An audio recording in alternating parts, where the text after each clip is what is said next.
역대상 15장이고요. 1절부터 3절까지 말씀을 우리 함께 보겠습니다. 네, 우리 같이 1절부터 같이 읽습니다. 1절입니다. 다윗이 다윗성에서 자기를 위하여 궁전을 세우고 또 하나님의 궤를 둘 곳을 마련하고 그것을 위하여 장막을 치고 다윗이 이르되 레위 사람 외에는 하나님의 궤를 맬 수 없나니 이는 여호와께서 그들을 택하사 여호와의 궤를 메고 영원히 그를 섬기게 하셨음이라 하고 다윗이 이스라엘 온 무리를 예루살렘으로 모으고 여호와의 궤를 그 마련한 곳으로 메어 올리고자 하여. 아멘. 오늘 말씀 가운데 하나님의 크신 은혜를 소망합니다. 우리 기도하는 마음으로 한번 고백해 볼까요? 하나님의 은혜가 지금 저에게 임하기를 기도합니다. 아멘. 우리 옆사람 축복하면서 하나님의 은혜가 지금 여러분들에게 있기를 기도합니다. 아멘. 우리가 늘 이렇게 인사하는데 인사할 때마다 늘 어색해요. 하나님의 복된 은혜가 오늘 가운데 넘치길 간절히 소망합니다. 자, 오늘 역대상 15장 말씀을 보게 되고요. 15장의 표제어는 하나님의 궤를 옮길 준비라고 나와 있습니다. 왕이 되어서 제일 먼저 하는 일 굉장히 중요하겠지요. 무슨 일을 하는지에 따라서 이 사람이, 이 왕이 어떤 것을 중심으로 이 나라를 만들어 가겠구나라는 생각을 하는 것 굉장히 중요합니다. 그래서 다윗은 제일 먼저 하는 일이 하나님의 궤, 그러니까 언약궤지요. 이 언약궤를 옮겨올 생각을 합니다. 하나님의 궤는요, 그냥 궤짝이 아닙니다. 뭐냐면 순종하겠다고 하는 다윗의 마음가짐이 담겨있는 표현이거든요. 그 일을 이미 한번 하려고 했습니다. 그래서 우리는 13장 말씀에서 다윗이 언약궤를 한번 옮기려고 했던 적이 한번 있다라는 것을 알고 있습니다. 근데 다윗은 한번 넘어졌어요. 넘어져서 실패했다. 세상 말로 하면 실패한 겁니다. 한번 넘어졌으니까요. 실패했구나라고 생각할 수가 있어요. 그러나 14장 말씀을 통해서 다윗을 격려하셨습니다. 두로왕 히람을 통해서 격려하시고 다윗 왕궁을 또 새로 만들어 주시면서 격려해 주셨습니다. 그래서 그것을 힘입어서 이제 15장 말씀에서는 본격적으로 언약궤를 옮기는 일을 합니다. 비록 한번 실패했지만 그 실패 자체에 매몰되어 있는 것은 더 어리석은 일이에요. 그 실패에 매몰되어 있으면서 아무것도 못하는 것만큼 더 바보 같은 일은 없습니다. 한번 실패했다고 우리 인생의 패배자가 되는 것은 아닙니다. 학생들이 한번 시험 잘못 봤다고, 중간고사 한번 잘못 봤다고, 나는 구제불능이야, 나는 아무리 노력해도 안 돼, 그렇게 말하면서 포기하는 아이들에게 뭐라고 말씀하시겠습니까? 일어서라고, 다시 한번 할 수 있다라고 당연히 우리는 그렇게 권면할 수 있습니다. 자녀들이 혹시라도 취직을 향한 노력이 있는데 그 원하는 곳에 제대로 취직이 되지 않았다고 스스로 나는 무능해, 나는 아무것도 할 수 없어, 그렇게 말을 하는 자녀들이 있다고 한다면 뭐라고 말씀하시겠습니까? 손을 잡아주면서 힘을 내라고, 다시 힘을 내면 된다, 일어서면 된다라고 우리는 당연히 그렇게 권면하지 않겠습니까? 하나님을 의지하는 마음을 갖고 하나님께서 하신다라는 마음을 갖고 일어서면 됩니다. 쉽지 않겠지요. 어렵겠지요. 그러나 불가능한 일은 아닙니다. 그런 의미에 있어서 오늘 역대상 15장의 말씀, 다윗의 모습은요, 우리에게 큰 의미를 부여합니다. 내가 비록 지금 실패했고, 내가 지금 비록 혼나고 있고, 뭐가 문제인지, 이런 상황일수록 내가 뭐가 문제인지 찾아내서 개선하면 되는 거지요. 회개하면 되는 겁니다. 하나님 앞에서 벌을 받고 있다라고 한다면요, 일어서면 됩니다. 선한 의도, 내가 하나님 앞에서 얼마나 선한 의도를 갖고 있다라는 것을 하나님께 보여드리면 됩니다. 그래서 다윗은요, 무엇이 문제였고 무엇이 잘못된 것인지 분석하고 살피는 일을 하게 됩니다. 다윗의 상황을 보십시오. 여러분들 다윗 지금 보십시오. 15장에 왕이 되어서 궤를 옮길 준비를 하고 있는데 한번 넘어졌어요. 그러면 우리는 다윗을 보고 에이 저거 보라고 넘어졌다고 실패했다고 말할 수가 있는 사람이 과연 여기 한 명이라도 있을까요? 다윗의 신분이 지금 어떤 신분이에요? 왕이에요. 왕. 왕을 두고 아유 당신은 실패한 인생입니다 말할 수 있는 사람이 우리 가운데 과연 있을까요? 아무도 없어요. 아무도 없습니다. 비록 힘들고 어려운 상황들이 있었지만 지금 그는 이스라엘의 왕이 되었습니다. 그리고 14장 말씀을 통해서 우리는 알게 되는 것이 있지요. 그의 성실함과 그의 겸손함과 하나님을 사랑하는 그 마음을 보고 두로왕 히람이 조공을 바칩니다. 누가 이런 다윗에게 당신은 실패한 왕입니다 라고 말을 할 수 있겠습니까? 없어요. 다윗도 이제 생각하는 거죠. 자기가 이번에 한번 크게 실패를 했지만 이 실패한 것에 매몰되어 있지 않고 큰 눈으로 바라보는 거예요. 여전히 하나님이 자신을 사랑하고 있다는 것을 깨닫고 내가 뭘 잘못했지? 하나님 앞에서 내가 뭘 실수했지라는 것을 깨달아 한번 알아보려고 노력하는 거죠. 우리들도요, 주변을 한번 보셔야 합니다. 힘든 것들이 있고 하나님께서 나를 한번 때린 것 같은 느낌이 있을 때가 있습니다. 눈물 날 일이 있습니다. 왜 없겠습니까? 당연히 있습니다. 그런데 우리가 거기에 너무 매몰되어 있는 일이 없기를 간절히 바랍니다. 내 주변을 보시고요. 하나님께서 우리에게 주신 큰 복이 넘쳐요, 사실. 그러니까 그것은 보지 못하고 내가 얻은 그 복은 보지 못하고 힘든 것만 바라보고 있을 때 우리는 거기에 매몰되어 있을 때 큰 실패를 경험할 수 있는 겁니다. 아이고 막 힘들다, 아이고 죽겠다 그러지 마시고 그것을 뒤로 제껴놓으시고 내가 받은 복을 먼저 한번 살펴보시기 바랍니다. 내가 무엇을 바라보느냐에 따라서 우리 삶이 나아갈 방향과 초점이 달라지게 됩니다. 유명한 분 중에 조지 뮬러라는 분 아실 겁니다. 이분은 어떤 분이냐면 5만 번 기도를 응답받은 분이라는 책도 있어요. 5만 번 응답받은 기도. 여러분 5만 번 기도 응답받으신 분 계십니까, 여기 중에? 조지 뮬러라는 사람이 뭐가 특별하가니 5만 번이나 기도의 응답을 받았을까? 근데 그 사람이 평생을 두고 가만히 계산을 해봤어요. 몇 번 기도의 응답을 받았을까 생각을 해보니까 계산을 딱 해보니까 대략 70평생 인생이라고 두면은 일주일에 몇 번 기도 응답 받았냐면 3번 응답 받은 거예요. 일주일에 3번. 여러분들 일주일에 3번 기도 응답 받으세요? 못 받으세요? 저는 우리 성도님들이 기도 일주일에 3번 더 받을 거라고 저는 감히 생각을 하거든요. 그분이 기도에 응답 받았다고 생각을 하면서 원칙이 있는데 뭐냐면 이거더라고요. 내 기도가 하나님의 일인지 아닌지를 먼저 보는 거예요. 하나님의 일인지 아닌지. 이게 내 일인지 내 생각인지 하나님의 바람인지를 명확하게 구분을 하는 거죠.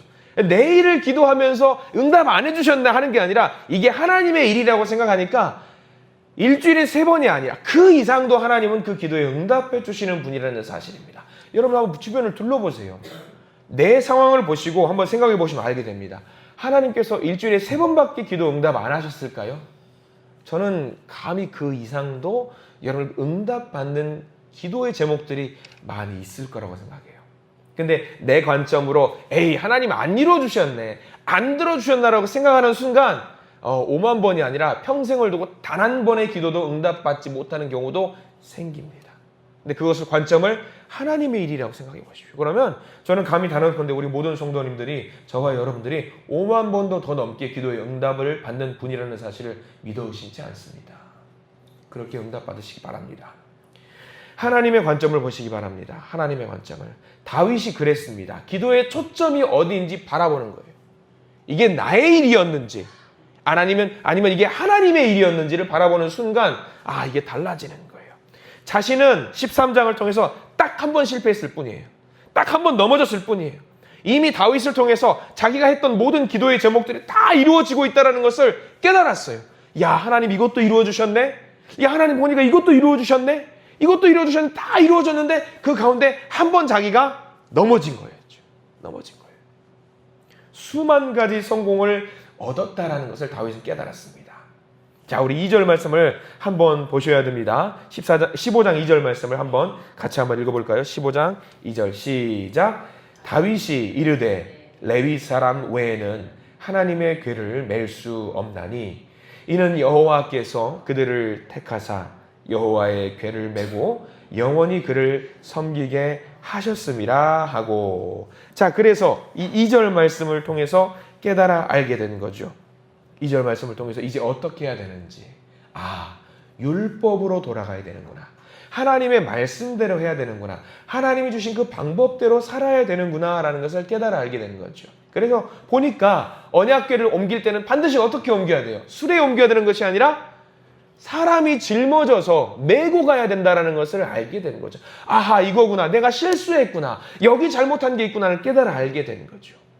성막에 쓰이는 모든 성물에는 사방에 사각에 뿔이 달려 있어요. 왜 뿔이 달려 있냐면 어떻게 하라고? 사람이 잡고 들고 가든가 메고 가든가 하라고. 그 궤를 그렇게 만드는 거죠. 아하, 이렇게 이동을 해야 되는구나. 그리고 누가 이거를 메야 되냐면 레위인이 메고 가야 되는구나. 내가 해도 안 되는구나. 웃사가 넘어지는 이유가 여기 있구나. 쓰러졌던 이유가 여기 있구나. 이제 명확하게 율법을, 말씀을 하나씩 보면서 말씀대로 가는 거예요. 하나님이 정하신 방법대로 가는 거예요. 그래서 13장의 다윗은 내가 이 궤를 옮겨올 거야.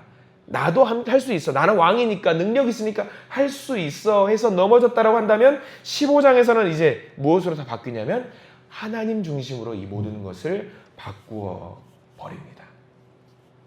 언약궤를 가져온다는 건 똑같아요. 예루살렘 성전으로 가져온다는 건 똑같아요. 13장에서는 정치적인 의도, 보여주기 위한 쇼였다라고 한다면 이제 15장은 다릅니다. 하나님의 주권을 인정하고요. 하나님이 하신다라는 것을 시인하고요. 확신합니다. 13장의 사건 때는 확연히 달라졌습니다. 사람들이 보기에는 그렇게 말합니다. 아니 뭐 이번에도 또 언약궤를 옮긴다는 거야? 뭐가 다른데? 똑같잖아. 내용적으로는 전혀 달라요. 하나님이 하시는 것을 인정하는 겁니다. 우리도 그렇게 모든 삶, 우리의 삶 가운데 오늘 하루를 시작하는 모든 삶, 오늘 자는 순간까지도 하나님이 우리의 모든 것을 주관하신다는 것을 인정하시는 우리 모든 성도님들 되시기를 바랍니다. 여러분들, 우리가 드리는 예배도 마찬가지입니다. 내가 와서 예배를 드리는 것 같죠? 얼마나 좋아요. 근데 내가 와서 예배를 드린다고 생각하는 순간 이 예배는 무너지게 돼 있어요. 이 예배는 누가 인도하는 거냐면 하나님이 인도하시는 거예요. 하나님이 하시는 거예요. 내가 와서 예배를 드린다, 땡이에요, 땡. 하나님이 우리를 인도하시는 거라고 생각하는 순간 이 예배가 얼마나 아름다운 예배고 내 마음속에 기도의 거리들이, 기도의 제목들이 무한정 나오는 거예요. 무한정. 내가 예배를 드린다라고 하는 순간 문제가 됩니다. 왜? 나는 예배도 잘 드려. 새벽 예배도 나와서 예배도 드리고 기도도 하지, 수요일도 나오지, 특별한 집회도 하루도 안 빠지고 나와. 하나님 저 어때요? 저 멋지죠? 이러는 순간 문제가 발생을 하는 거예요. 누구는 몇 번 나왔고 누구는 나오지 않았고 그런 것들이 보이는 순간 하나님을 바라봐야 되는데 다른 사람을 바라보는 순간 예배가 아닌 것이 되는 거죠. 제가 부목사로 섬길 때에 특별 새벽 기도를 할 때가 한 번 있었어요. 우리 교회도 예전에 그렇게 한 적이 있다라고 했고 이번에는 우리 하지 않았습니다만 우리 게시판에다가 뭘 붙일 때가 있죠. 십자가 스티커 같은 거 붙이면서 누가 출석했는데 난 개근하기를 원하는 분들이 많이 계시잖아요. 처음에 출석부 스티커를 붙일 때는 뭐만 보이는 줄 아세요? 뭐만 보이냐면 스티커를 붙이는 순간 내 이름이 보여요. 나만 보면 돼요. 나와 하나님과 1대1로만 보이면 되는데 이게 한 2주짜리 제 기억은 특별 새벽기도였어요. 그래서 오시는 분들 인사하면서 스티커를 나눠드리면서 붙이는데 이 시간이 지나고 일주일 지나니까 이게 뭘 보이냐면 내 이름이 안 보여요. 뭐가 보이는지 아세요? 그 사람의 이름이 보여요. 그 사람의 이름이. 그러면은 그때부터 하나님과 나만 바라봐야 되는 아름다운 예배가 되는데 왜 그 사람이 안 나올까? 무슨 일일까? 거기서부터 이제 예민해지기 시작하는 거예요. 물론 그분이 안 나오시면 걱정해야 돼요. 왜 안 나오시는지 권면하고 독려해야 돼요. 어디 아픈 거 아니신지 그분을 위해서 기도해야 돼요. 근데 그 예배의 순간 예배는 하나님 감사합니다. 이 부족한 죄인을 예배당으로 인도해 주시고 기도하게 해주시니 얼마나 감사한지 모릅니다라고 하나님만 바라보고 그 시간에 무릎 꿇고 기도하는 순간이 돼야 되는데 그게 아니라 그 사람 왜 안 나왔을까라는 순간 이제 우리는 거기서 마음이 아파지는 거예요. 다윗이 그렇게 했다는 거예요. 다윗은. 그 전에는 다른 것이 보이는 거예요. 이거저거 다 보이는 거예요. 근데 15장의 다윗은 다른 거죠. 언약궤라 보는 순간. 왜? 하나님만 바라보게 되니까. 하나님만 바라보게 되니까. 13장과 15장이 달라진 게 없어요. 똑같아요. 관점이 뭐냐? 그거 다른 거예요. 사람을 바라봤느냐? 하나님을 바라봤느냐? 이게 굉장히 중요한 거죠. 그리고 중요한 거는 3절에도 있어요. 3절에 뭐라고 나오는지 한번 볼까요? 3절입니다. 시작. 다윗이 이스라엘 온 무리를 예루살렘으로 모으고 여호와의 궤를 그 마련한 곳으로 메어 올리고자 하여. 거기 이스라엘 온 무리를 예루살렘으로 모으고의 동그라미 표시를 반드시 하시기 바랍니다. 왜? 나 혼자 이 예배를 드리고 이 축제를 즐기고 누리는 것에서 끝나는 것을 원하지 않았어요. 다윗은 모든 성도가 함께 축제처럼 예배를 드리기를 원했습니다. 하나님 중심으로 우리의 마음속에 하나님을 모시자라고 고백을 했던 거예요. 그렇게 해서 4절부터 쭉 이제 나오는 거예요. 이제 율법대로 이렇게 하기를 원하는 마음들이 나옵니다. 자, 우리 4절과 7절만 조금 보기를 원하는데 제가 쭉 읽어드릴 텐데 동그라미 표시 몇 개만 해두십시오. 4절 다윗이 아론 자손과 레위 사람을 모으니 5절 그핫 자손, 그핫 동그라미 한번 치시고요. 외울 필요는 없습니다. 그핫 자손. 자, 6절 넘어갈게요. 므라리 자손 동그라미 표시하시고요. 므라리 자손. 그 다음에 7절 게르솜 자손 동그라미 표시를 하시기 바랍니다. 이거는 그냥 우리가 알고만 넘어갈게요. 그핫 자손은요, 성전의 기구를 옮기는 사람이에요. 그리고 므라리는 휘장을 옮기는 사람이에요. 그리고 게르솜은 벽체를 옮기는 사람이거든요. 왜 이렇게 쭉 이렇게 해서 쭉 나열을 합니다. 그핫, 므라리, 게르솜은 중요하죠. 그러면 여러분 퀴즈 한번 내볼게요. 언약궤를 옮기는 자손은 누가 할까요? 그핫일까요? 므라리일까요? 게르솜일까요? 당연히 여기서는 그핫 자손이 옮깁니다. 율법으로 정해져 있는 거예요. 근데 그핫이 언약궤를 옮긴다라고 해서 므라리, 휘장을 하는 사람들이 중요하지 않을까요? 휘장이 없으면은 지성소가 어딘지 알 수가 없어요. 그리고 게르솜은 벽체를 옮기는 거예요. 벽체가 어딘지 모르면은 휘장을 할 수가 없어요. 이게 이 율법이 중요한 게 이거예요. 모든 담당자들의 역할이 중요하니까 온 성도가 모든 예루살렘의 이스라엘 백성들이 하나같이 이 축제를 같이 누려야 된다는 것을 알려주는 거예요. 하나같이 귀한 일을 하고 있다는 것을 알려주는 거예요. 교회의 사역을 보여주는 거거든요. 교회의 사역은 이런 거다. 모두가 함께 해야 된다. 자, 제가 예배를 드리는데 성도님들 여기 한 분도 안 계시고 제가 예배를 집례한다고 생각을 해보세요. 예배가 될까요? 가장 중요한 게 저는 성도님들 같더라고요. 물론 다 중요해요. 안 중요한 게 없어요. 오늘 말씀은 그겁니다. 모두가 함께 나와서 예배드리는 것이 중요하다라는 것을 말하고 있는 겁니다. 오늘 성경 말씀은요, 쭉 끝절까지 15장 끝절까지 나와서 가장 중요한 게 찬양에 대한 이야기가 나와요. 누가 노래를 부르고 누가 악기를 다루고 누가 뭘 하고라는 것들이 굉장히 중요합니다. 자, 뭘 말하는 걸까요? 모든 찬양을 하면서 모든 백성들이 함께 모여서 예배를 드려야 된다라는 것을 알려주고 있는 거죠. 굉장히 중요합니다.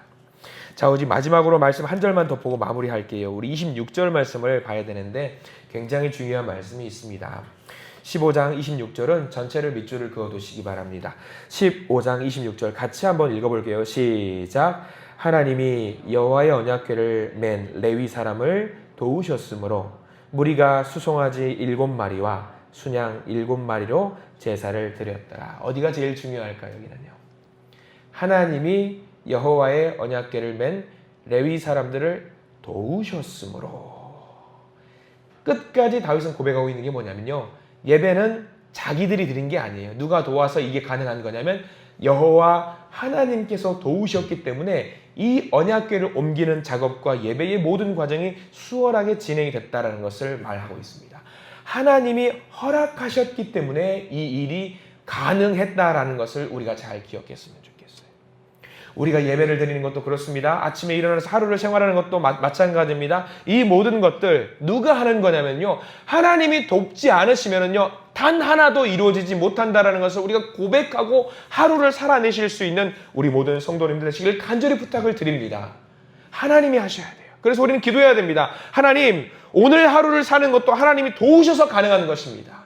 하나님 중심이고 하나님이 바라보시는 것을 내가 바라보기를 원하오니 하나님 중심으로 우리가 살아갈 수 있는 우리가 되게 해주시옵소서.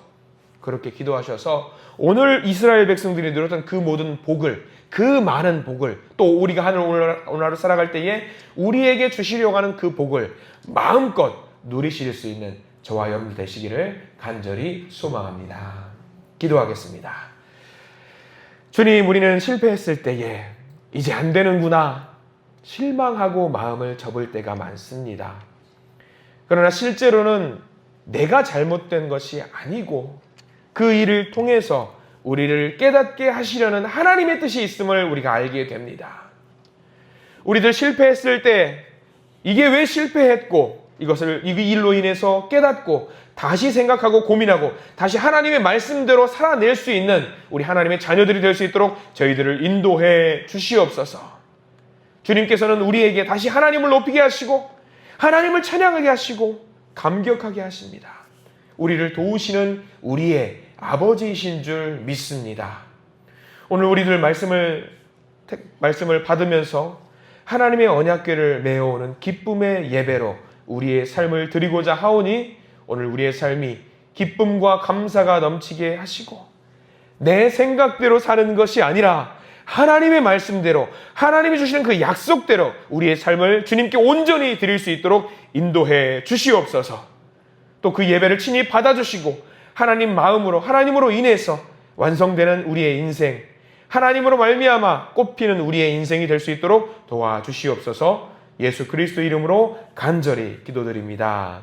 아멘.